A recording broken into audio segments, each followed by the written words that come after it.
قرآن مجید کی آیت میں نے تلاوت کی، اللہ فرماتے ہیں الف لام میم احسب الناس ان یترکوا ان یقولوا آمنا۔ اللہ فرماتے ہیں کہ لوگوں نے یہ گمان کیا ہے کہ انہیں چھوڑ دیا جائے گا صرف یہ کہہ دینے پر کہ ہم ایمان لے آئے۔ انہوں نے کہا ہم ایمان لے آئے تو اب انہیں چھوڑ دیا جائے گا، بس ختم، اتنی بات پر چھوڑ دیا جائے گا۔ وہم لا یفتنون، اور انہیں آزمایا ہی نہیں جائے گا۔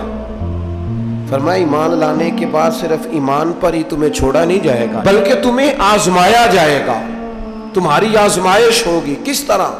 وَلَنَبْلُوَنَّكُمْ بِشَيْءٍ مِّنَ الْخَوْفِ وَالْجُوعِ وَنَقْصٍ مِّنَ الْأَمْوَالِ وَالْأَنفُسِ وَالثَّمَرَاتِ، تمہیں کسی نہ کسی ایک چیز سے ضرور آزمائیں گے، یا خوف سے آزمائیں گے، بھوک سے آزمائیں گے، جانوں اور مالوں کی کمی سے، پھلوں کی کمی سے آزمائیں گے۔ اور یہ پھلوں کی کمی سے مراد، علماء تفسیر نے لکھا اس سے مراد اولاد کا انتقال کر جانا بھی، وہ بھی پھل ہوتی ہے۔ تمہیں آزمائیں گے اور اگر تم پورے اترے تو وَبَشِّرِ الصَّابِرِينَ، رب فرماتا ہے محبوب پھر صبر کرنے والوں کو میری رحمت کی خوشخبری سنا دے، پھر انہیں خوشخبری دے دے میرے کرم کی۔ میرے عزیز زندگی میں آزمایا جائے گا۔ نبی اکرم نور مجسم شفیع معظم صلی اللہ علیہ وسلم کی بارگاہ میں حضرت خباب بن ارت رضی اللہ تعالیٰ عنہ حاضر ہوئے۔ حضور خانہ کعبہ کے ساتھ ٹیک لگائے بیٹھے تھے تو حضرت خباب عرض کرنے لگے یا رسول اللہ اتنی تکلیفیں آ رہی ہیں، کافر اتنا ستا رہے ہیں، ہمیں پریشان کیا جا رہا ہے، ہم سخت آزمائش میں، حضور آپ اللہ کی بارگاہ میں دعا کیوں نہیں کرتے ہمارے لیے؟ تو نبی پاک علیہ السلام فرمانے لگے تم سے پہلے لوگوں کا حال پتہ کیا تھا؟ یہ صحیح حدیث بخاری میں موجود ہے۔ فرمایا تم سے پہلے لوگوں کا حال یہ تھا کہ انہیں گھڑے کے اندر رکھ کے ان کے جسم کو مٹی سے دبا کے پھر ان کے سروں پر آریاں رکھ کے چیر دیا جاتا تھا، لیکن پھر بھی وہ اپنے دین سے ہٹا نہیں کرتے۔ نبی پاک علیہ السلام فرمانے لگے تم سے پہلے لوگوں کا یہ عالم تھا کہ ان کے جسم لوہے کی کنگھیوں سے کریت دیے جاتے تھے، ان کا گوشت اتار دیا جاتا تھا، لیکن وہ اپنے دین سے ہٹنے کو تیار نہیں ہوتے تھے۔ یاری تیری سونے پر آزمائشاں تیریاں آگ، اے سونا پرکھیا جامدہ ہی پہلو نال اگاں دے لگ۔ اپنی زندگی میں تیار رہیں، ذہنی طور پر آزمائش کے لیے تیار رہیں، مزاج بنائیں۔ جب بندہ پہلے سے تیار ہوتا ہے نا، اس کا خیال ہوتا ہے کہ آزمائش آ گئی تو میں نے صبر کرنا ہے، پہلے سے اس کی تیاری ہوتی ہے، پھر وہ ذرا گھبراتا نہیں، پریشان نہیں۔ ہم تیار نہیں ہیں ذہنی طور پر۔ ہر بندے کو سکھ چاہیے، ہر بندے کو، بلکہ ہمارے ہاں تو لوگ کہتے ہیں مرید ہو رہا ہوں تاکہ میری طرف تکلیف کوئی نہ آئے۔ تو میں کہا کرتا ہوں پہلے پیر سے پوچھ لو اسے کبھی آئی ہے کہ نہیں، اگر اسے آئی ہے تو پھر اس کا مطلب ہے تمہیں بھی آ سکتی ہے۔ لوگ نماز اس لیے شروع کرتے ہیں، کہتے ہیں میں 5 نمازیں بھی پڑھتا ہوں، میں صدقات بھی کرتا ہوں، کام میرا پھر نہیں چلتا۔ تو میں کہتا ہوں تمہیں پتہ ہی نہیں، نمازی کے لیے تو آزمائش ہے، جتنا جتنا ایمان کامل اتنی اتنی آزمائش بھی زیادہ۔ اور یہ میں اپنے پاس سے نہیں کہہ رہا، حضرت ابو سعید خدری رضی اللہ تعالیٰ عنہ فرماتے ہیں میں نبی پاک علیہ الصلوۃ والسلام کی خدمت میں حاضر ہوا اور حضور کے دست مبارک کو چومنے کے لیے میں نے اپنے ہاتھ جب آگے کیے تو تپش تھی، تیز بخار تھا نبی پاک کو۔ تو حضرت ابو سعید خدری رضی اللہ تعالیٰ عنہ ارشاد فرماتے ہیں کہ میں نے، یہ سنن ابن ماجہ میں موجود ہے، فرماتے میں نے عرض کیا یا رسول اللہ صلی اللہ علیہ وسلم اتنا تیز بخار؟ حضور فرمانے لگے ہم پر جو آزمائشیں آتی ہیں نا انبیاء پر، وہ عام لوگوں سے دگنا آتی ہیں۔ یہ تو لاڈلے ہیں، یہ تو محبوب ہیں اللہ کے۔ فرمایا عام لوگوں سے دگنی آزمائش آتی ہے، لیکن فرمایا ہمارا رب بڑا کریم ہے، ہمیں اجر بھی ڈبل ہی عطا کرتا ہے، ہمیں اجر بھی ڈبل ہی عطا کرتا ہے۔ تو حضرت ابو سعید خدری کہتے ہیں موقع اچھا تھا، میں نے ایک سوال بھی کر دیا، میں نے کہا یا رسول اللہ صلی اللہ علیہ وسلم بتائیے نا بھلا دنیا میں زیادہ آزمائشیں کن کو آتی ہیں؟ تو حضور فرمانے لگے سب سے زیادہ آزمائشیں اللہ کے انبیاء کو آتی ہیں، نبیوں کو آتی ہیں۔ حضور اس کے بعد فرمایا اس کے بعد جو ان کے زیادہ قریب ہوتا ہے اسے آتی ہے۔ لوگ کیا سمجھیں گے امام حسن کی آزمائش کو؟ لوگ کیسے سمجھیں گے سیدنا امام حسین کی آزمائش کو؟ فرمایا جو ان کے زیادہ قریب ہوتا ہے اسے زیادہ آزمائش آتی ہے. تو حضور کے سب سے قریب تو امام حسن ہے نا، امام حسین ہے نا. تو کیا سمجھتا ہے قربت بس نسبت کے اظہار کا نام ہے اور بڑے لطف کے ساتھ زندگی گزارنے کا نام ہے؟ تو نبی پاک علیہ الصلوۃ والسلام نے فرمایا بات بڑی مزے کی ہے. فرمایا پھر اللہ کے بعض بندے تو ایسے ہوتے ہیں جنہیں اللہ فقر میں مبتلا کر دیتا ہے. فرمایا ان کے پاس صرف ایک چادر رہ جاتی ہے، اتنا فقر ان کے پاس آتا ہے. لیکن جو حدیث کے آخری لفظ ہیں نا وہ وجد والے ہیں، وہ وجد والے ہیں، وہ سرور والے ہیں. ہمارا یہ مزاج ہوتا ہے کہ میٹھا میٹھا کھا جاؤ اور ذرا کڑوا آ جائے تو سویرے بھی رو شام بھی رو، حال ہی کوئی نہیں، غریبی بڑی، پریشانی بڑی، حضرت صاحب گھر سے بیماری جاتی نہیں. اور جناب کیا بتائیں، بعض لوگ تو ایسے ہیں جن کی بات سن کے لگتا ہے زندگی میں کبھی سوئے ہی نہیں، اتنے بڑے بڑے دکھ سناتے ہیں. او خدا کی رحمت کا بھی تو ذکر کرنا، خدا نے جو تیرے اوپر انعامات کیے ان کا بھی تو ذکر کرنا. ان کا تذکرہ ہی نہیں کر رہا میرا بھائی.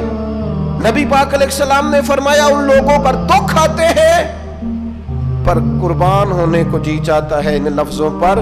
حضور فرمانے لگے وہ رب کی طرف سے آنے والے دکھ پر بھی اس طرح راضی ہوتے ہیں جس طرح تم میں سے کوئی راحت ملنے پر راضی ہوتا ہے. سکون والی چیز ملنے پر جس طرح تم راضی ہوتے ہو اس طرح وہ دکھوں پر بھی راضی ہوتے ہیں. دکھ قبول محمد بخشا، دکھ قبول محمد بخشا. پر ایک شرط لگائی چھوٹی سی میاں صاحب نے، انہوں نے کہا 100 دفعہ قبول ہے، دکھ 100 دفعہ قبول. دکھ قبول محمد بخشا پر راضی رہن پیارے. یہ شرط یہ ہے کہ تو راضی رہ، تو راضی رہ. دکھ قبول محمد بخشا، راضی رہن پیارے. اور حضرت سلطان صاحب کہنے لگے ایسا کیتی ہے جان حوالے رب دے، ایسا عشق کمایا ہے اسی مرن تو پہلو ہی مر گیا، باہو تا مطلب نو پایا ہے. ہم نے تو پہلے سے ہی نتیجہ نکال لیا. تو سکون ڈھونڈنے نکلا ہے، تو چاہتا ہے زندگی میں آرام مل جائے. کائنات میں سب سے زیادہ پیار اللہ کا اپنے محبوب کے ساتھ. لیکن دیکھ لو نا پیدائش سے پہلے ہی حضور کے والد چلے گئے. 4 سال یا 6 سال کی عمر میں والدہ گئیں. 8 سال کی عمر تھی، محبوب کے دادا کا جنازہ اٹھا تو محبوب پیچھے پیچھے جنازے کے جا رہے تھے. پھر وقت آیا جب تبلیغ دین کا تو دنیا کا کون سا دکھ اور کون سی تکلیف اور کون سی اذیت ہے جو حضور کو نہیں دی گئی. لیکن کریم ہر وقت کہتے ہیں افلا اکون عبدا شکورا، میں رب کا شکر گزار بندہ نہ بنوں.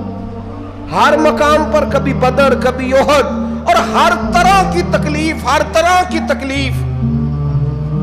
کبھی بیٹیوں کا دکھ، کبھی سیدہ عائشہ صدیقہ کے بارے میں منافقوں کی نازیبہ گفتگو. سارے دکھ محبوب کی حیات پاک میں رہے. کریم نے ان دکھوں کو برداشت کیا. پھر آپ دیکھ لیں دور حضرت صدیق اکبر کا آیا تو حضرت ابو بکر صدیق اس امت میں نبیوں کے بعد سب سے بڑا درجہ رکھتے ہیں. لیکن کوئی زندگی اس طرح کی تو نہیں کہ بڑے 2.25 سال بڑے آرام سے حکومت کی ہو. منکرین زکوٰۃ سے لڑنا پڑا حضرت ابو بکر صدیق کو. آزمائش تھی، لوگ منکر ہو گئے زکوٰۃ کی. حضرت صدیق اکبر لڑے، ختم نبوت کے تحفظ کے لیے لشکر تیار کیے. بہت سارے مسائل کا سامنا کرنا پڑا. صبح دن راتیں جناب ابو بکر نے مشقت کر کے خلافت اسلامیہ کو مضبوط کیا. دور حضرت عمر کا آیا. ساری دنیا مدینہ منورہ میں اندر سے دروازے بند کر کے سخت گرمی میں سوتی ہے اور جناب عثمان غنی کہتے ہیں کہ میں نے فاروق اعظم کو 60 سال کی عمر میں دیکھا کہ مال غنیمت کے 2 اونٹ دوڑ گئے تو عمر بھاگے جا رہے ہیں، ان اونٹوں کو لے کے آ رہے ہیں. اور میں کہتا ہوں جناب آپ آرام کرتے، ساری دنیا سو رہی ہے. فرمایا سویا کرتا تھا کبھی خلیفہ بننے سے پہلے. عمر کسی غلام کو کہہ دیتے، چونکہ پیار تھا نا، یارانہ تھا نا، حضرت عثمان بڑی محبت سے کہتے ہیں امیر المومنین کسی غلام سے کہتے ہیں اگر مال غنیمت کے اونٹ چلے گئے تھے تو لے آتا. تو حضرت عثمان کے کندھے پہ ہاتھ رکھ کے جناب عمر رو پڑے. کہنے لگے یار یہ حضور کے دین کی امانت بڑی ذمہ داری ہے.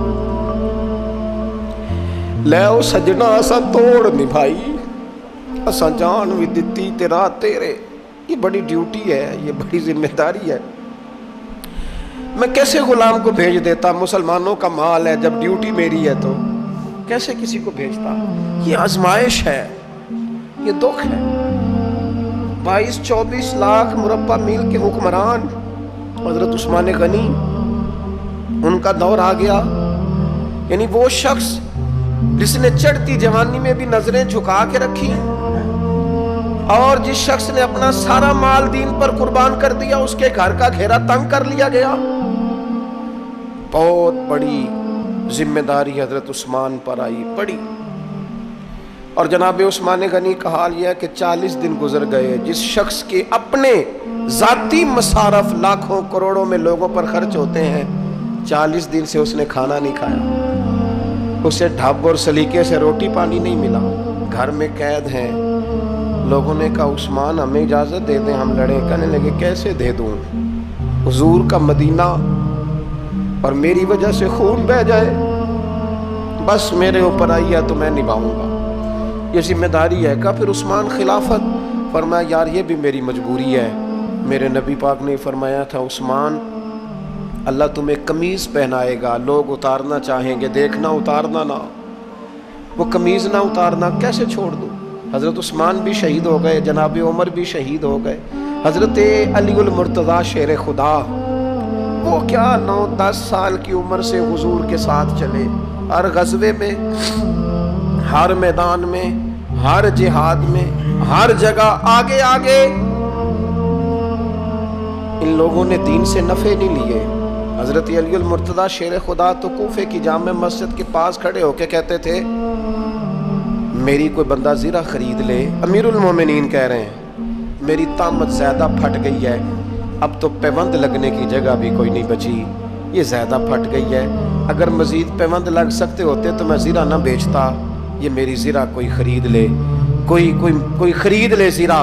حضرت مولا علی شیر خدا 63 سال کی عمر مبارک, اور جب کوفے میں آپ کو خنجر لگا, زخم لگا, تو لوگ بیٹے کو بلاتے ہیں, آواز دیتے ہیں, لیکن جناب شیر خدا مولا علی مرتضیٰ مشکل کشا حل عطا حضرت علی المرتضیٰ شیر خدا زیر لب ہلکا سا مسکرائے, ادھر دیکھیے گا, اور مسکرا کے پتہ کیا فرمانے لگے؟ کہنے لگے فزت برب الکعبہ, لو بھائی کعبے کے رب کی قسم علی کامیاب ہو گیا ہے, کامیابی مل گئی. آج بات امام حسن کی آئی, امام حسن کو زہر دیا گیا, انتڑیاں نہ کٹ کٹ کے باہر گر رہی. اس شہزادے کی جس نے حضور کی گود میں عمر گزاری, محبوب کے کندھوں پہ رہنے والے حسن ابن علی, جناب امام حسین حاضر بارگاہ ہوئے تو ہاتھ پکڑ کے بھائی کا چوم کے رو پڑے. بھائی پیارے بھی تو بڑے ہوتے ہیں نا, بڑے پیارے ہوتے ہیں. اور ان لوگوں کا منصب بڑا انوکھا ہے, شدید تکلیف ہے. تو امام حسین کہتے ہیں میرے بھائی حسن بتائیے آپ کو زہر کس نے دیا؟ رو کے پوچھتے ہیں. بھائی کا ماتھا چوم کے امام حسن رو پڑے, کہنے لگے حسین میری مجبوری ہے, میں تمہیں نہیں بتاؤں گا. کہا کیوں؟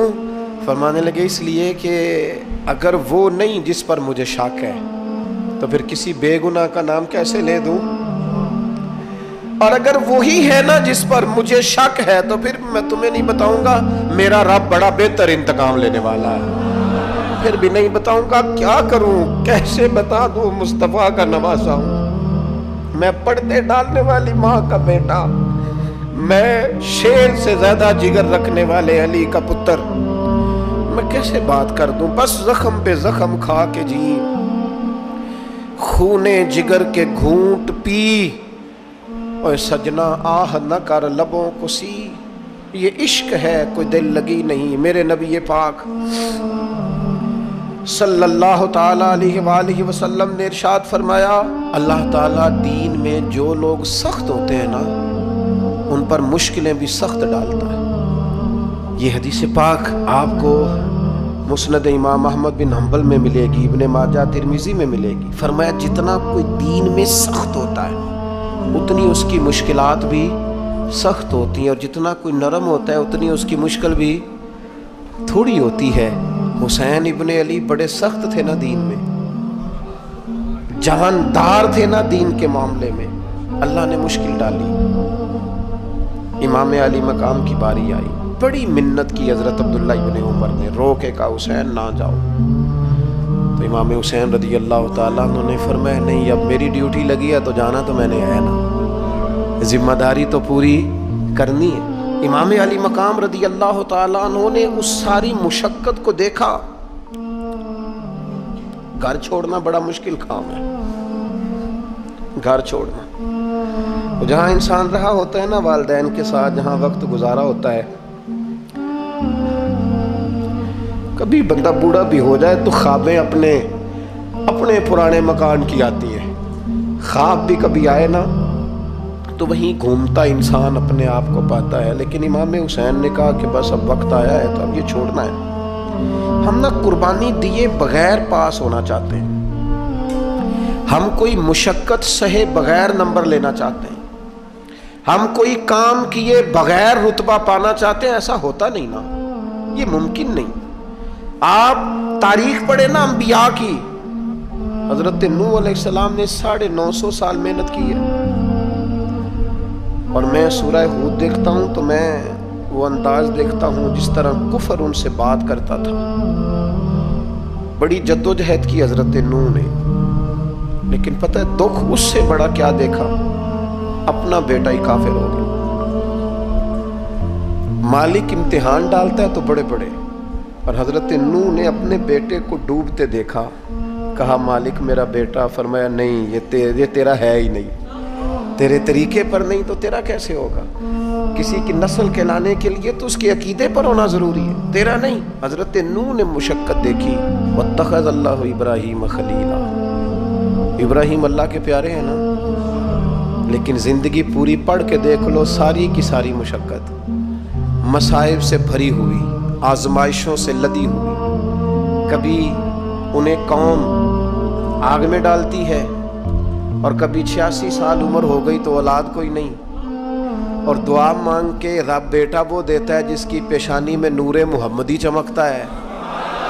اچھا پہلے دیا نہیں، اب دیا، فلما بلغا ماہ سعیا، اور جب وہ ذرا ساتھ چلنے کے قابل ہو گیا، ہر بندہ کہتا نہیں منون خیر ہے میرا پتر جوان ہو گیا ہے، جب وہ بیٹا ساتھ چلنے کے قابل ہوا تو فرمایا ذبح کرو نا ذبح۔ تھوڑی دیر کے لیے دل پہ ہاتھ رکھ کے بتاؤ، اور بچے کو بخار چڑھ جائے تو نیند نہیں آتی، مائیں منتیں مانگتی پھرتی، روتے پھرتے ہیں باپ، بچے کی طبیعت ٹھیک نہیں، فقط بیمار ہے، اور جسے یہ کہا جائے ذبح کر۔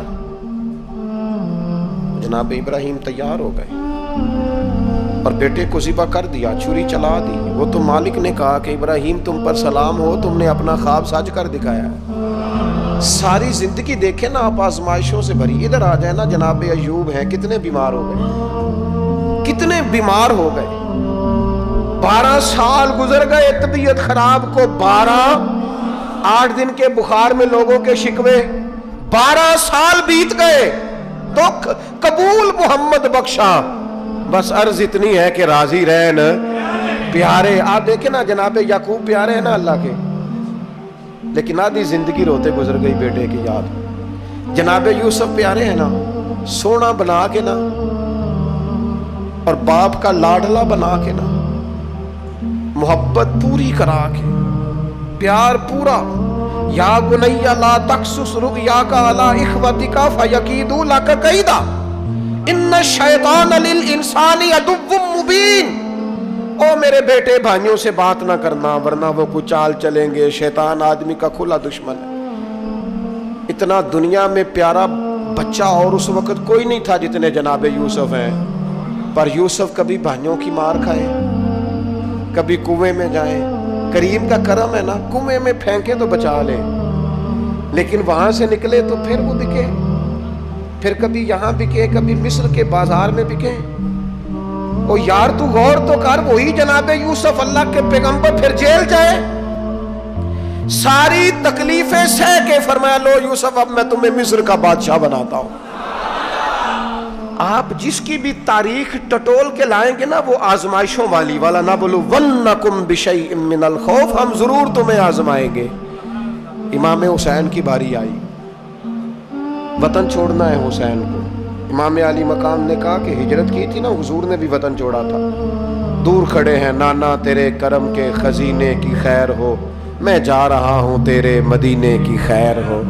پھر حسین ابن علی وہاں سے نکلے، بچے ساتھ، ڈٹنا پڑا، بھوک پیاس، بچوں کا ساتھ، پھر بچوں کی شہادتیں، یہ ساری چیزیں انسان کو کمزور کر دیتی ہیں نا، لیکن جس کی شان بڑی ہوتی ہے اس کی آزمائش بھی بڑی ہوتی ہے۔ چھوٹی چھوٹی باتوں سے گھبرا جانے والی امت، ذرا ذرا سی بات پر پریشان ہو جانے والے لوگ، لڑکھڑاتے قدم، الجھے خیالات، بے چینیاں، بے قراریاں، بہتے آنسو اور ہر وقت مظلومیت کا اظہار کرتی قوم اگر اپنے قدموں پہ کھڑا ہونا چاہتی ہے، امت اگر پھر سے امت سازی چاہتی ہے، امت اگر کھڑے ہو کے اور اللہ کی عطا پر راضی رہ کر اپنی زندگی گزارنا چاہتی ہے، ایک ہی فارمولہ ہے، اس قوم کو امام حسین کی سیرت سے آگاہ کر دو، اس امت کو نبی پاک کے شانوں والے نواسے کی عظمتیں بتا دو۔ یہ جو لوگ سہمے سہمے، ڈرے ڈرے سے، پریشان سے، کمزور سے، غریبی کی بات کرتے، دیہاتی ہونے کی بات کرتے، سہمی سہمی باتیں کرتے، انہیں کہو ڈرو نا، وہ دیکھو پردیس میں حسین ابن علی تھوڑی دیر پہلے حضرت علی اکبر کی لاش مبارک اٹھا کے لائے ہیں اور لا کر کے خیمے میں رکھی ہے، لیکن انہیں پتا ہے کل بھی تو جانا ہے نا، انہیں پتا ہے نا کتنے کو سال جینا ہے، بالآخر جانا تو ہے نا۔ جس دھج سے کوئی مقتل میں گیا وہ شان سلامت رہتی ہے، اس جان کی کوئی بات نہیں، یہ جان تو آنی جانی ہے، موت بستر پہ بھی آ جایا کرتی ہے، لیکن جو میدانوں میں ڈٹ کے رہتے ہیں ان کو تاریخ ذرا زندہ رکھا کرتی ہے۔ کمزور زندگی نہ گزارو، ڈری ہوئی زندگی نہ گزارو، اور یہ کبھی نہ کہو ہائے حسین، ہم ہائے حسین والے نہیں، ہم واہ حسین والے ہیں۔ ہمارے بزرگوں نے ہمیں یہ سبق دیا ہے، ہم نے کہنا ہے واہ حسین۔ کیا کمال کر دی امام علی مقام نے، واہ حسین آپ کی عظمت پہ قربان۔ اتنے سارے دکھوں کے باوجود جب شانوں والے نانا کا شانوں والا پوتا، عظمتوں والی ماں کا عظمتوں والا بیٹا، جرت مند باپ کا بیٹا میدان میں نکلنے لگا ہے تو ڈرا ڈرا، سہما سہما، رو کے، دلاسے دے کے، آنسو پوچھ کے نہیں، بلکہ امام حسین نے ڈٹ کے کھڑے ہو کے وہ امامہ سر پہ باندھا جو محمد عربی نے عطا فرمایا تھا، وہ جبہ پہنا جو نانا نے دیا تھا، وہ تلوار پکڑی جو شیر خدا مولا علی پکڑتے تھے، اور حسین میتوں کے باوجود میدان میں آئے، فرمایا سامنے کھڑے ہو جاؤ، تمہیں خطبہ دینا ہے، اس لیے کہ محمد عربی کا طریقہ ہے جمعے والے دن خطبہ دیا جاتا ہے۔ پورے وثوق سے اتمام حجت کیا، اور حسین ابن علی ایسے تو نہیں تھے کہ ڈرے بڑا تھے تو ان سے تلوار نہیں چلی، انہوں نے تلوار چلائی، جو ایک ایک دو دو کر کے آتے رہے وہ کٹتے رہے، وہ کٹتے رہے، پھر آواز ایک گونجی پیچھے سے، وہ اکیلے اکیلے کیوں جاتے ہو، تمہیں پتہ ہے علی کا بیٹا ہے، علی کا گھر تو وہ گھر ہے کہ جس گھر کا ہر ایک بچہ جسے دیکھو وہی شیر خدا معلوم ہوتا ہے۔ اکیلے اکیلے جاؤ گے تو تم چہرے کی روشنی نہیں دیکھ رہے، آنکھوں کی سرخی نہیں دیکھ رہے، مزاج کا ولولہ نہیں دیکھ رہے، طبیعت کا باغ پن نہیں دیکھ رہے، اور جوانی میں شہادت کی لذت سے آشنا محمد کا نواسا نہیں دیکھ رہے، ذرا مل کے جاؤ، ہاں ہاں حسین ابن علی شہید ہوئے ہیں پر شان و شوکت کے ساتھ، ہاں ہاں حسین ابن علی دنیا سے تشریف لے گئے ہیں پر عزت وقار اور عظمت کے ساتھ، ہاں حسین ابن علی کا سر کٹا ہے، مخالف نے تو اپنی طرف سے نیزے کی نوک پہ چڑھایا تھا، پر حسین کا سر بول بول کے کہہ رہا تھا دیکھ لو میں کٹ بھی گیا ہوں پھر بھی سب سے اونچا ہوں۔ وہ دیکھو میں سب سے اونچا ہوں، سب سے اونچا ہوں میں۔ اے حسین ابن علی، نازش آل نبی تم پر سلام، اے حسین ابن علی تم پر سلام، نازش آل نبی تم پر سلام۔ کسی نے ایک بات کی تھی، اس نے حد کر دی، اس نے کہا مورخ تو کتنا کو لکھے گا، خطیب تو کتنا کو واز کرے گا، اور مصنف تو حسین ابن علی کی شان میں کہاں تک بات کرے گا؟ تو میرے امام کا پاک پن، ان کی جرت، ان کی طاقت، ان کی ہمت، ان کا کمال، ان کا صبر، ان کی استقامت، ان کا حوصلہ، ان کی جواں مردی، ان کی ہمت کتنی کو بیان کرے گا؟ تو رہنے دے۔ اس نے کہا پھر کیوں رہنے دوں؟ کہنے لگے حسین ابن علی کی شان رفعت کوئی کیا جانے، یہ حسن جانے۔ حسین ابن علی کی شان رفعت کوئی کیا جانے، یہ حسن جانے، یہ علی جانے، یہ نبی جانے یا خدا جانے۔ ہماری طاقت نہیں ہے کہ ہم امام علی مقام کی عظمت کو بیان کر سکیں۔ بس چپ کر میرے علی، ایتھے جا نہیں ہو۔ امام کا تذکرہ بندے کو جوان کرتا ہے، باہمت کرتا ہے، جینے کا حوصلہ دیتا ہے، میدانوں میں کھڑا کرتا ہے۔ وہی ہے تیرے زمانے کا امام برحق، جو تجھے حاضر و موجود سے بیزار کرے اور موت کی شکل میں دکھلا کے تجھے جلوہ یار، زندگی تیرے لیے اور بھی دشوار کرے۔ اور پلٹنا، جھپٹنا، جھپٹ کر پلٹنا، یہ لہو گرم رکھنے کا ہے ایک بہانہ۔ لہذا طاقتور بنو، باہمت بنو، کربلا کے واقعے سے طاقت حاصل کرو۔ پھر کہتا ہوں ہم ہائے حسین والے نہیں، ہم تو واہ حسین والے ہیں۔ ہمارا کہنا ہے کہ واہ حسین، اے حسین ابن علی تم پر سلام، نازش آل نبی تم پر سلام۔ ہم کہہ رہے واہ حسین، واہ حسین، واہ حسین، واہ حسین، یا حسین، واہ حسین، یا حسین، واہ حسین، واہ حسین، یا حسین، واہ حسین۔ اپنے مزاج میں طاقت پیدا کرو، اپنے بچوں کو یہ قوت ارادی، قوت فیصلہ آنے والی نسل کو منتقل کریں، یہ ہمت، جذبہ۔ اور بالخصوص ماؤں، بہنوں، بیٹیوں کو بتائیں کہ رو کے نہ جیو، اس طرح جیو جس طرح حسین ابن علی کی بہن نے جی کے دکھایا۔ دربار یزید میں جناب زینب نے جب خطبہ پڑھا نا، دربار دمشق میں وہ زینب کا خطاب ممبر پہ علی بول رہے ہو جیسے۔ انہیں کہو کہ ذرا تھوڑا باہمت وقت گزاریں، باہمت، کہیں نہیں ڈگمگائی میرے امام کی بہن، کہیں کمزور نہیں پڑی، طاقت، ہمت۔ اور انہوں نے بتلایا ہے کہ رو کے وقت نہیں گزرتا، وقت تو چھا کے گزارنا چاہیے۔ مشکلات کے سامنے، میرے حضرت صاحب کا ایک شعر ہے، فرمایا کرتے تھے تجھے کیا ڈر ہو اے اختر، تیرے یاور ہیں وہ یاور، مشکلوں کو جو تیری خود گرفتار بلا کر دے۔ وہ تو مشکل کو مشکل میں ڈال دیں گے جن کو ہم نے مانا ہوا ہے، مشکل کو مشکل میں ڈال دیا جاتا ہے۔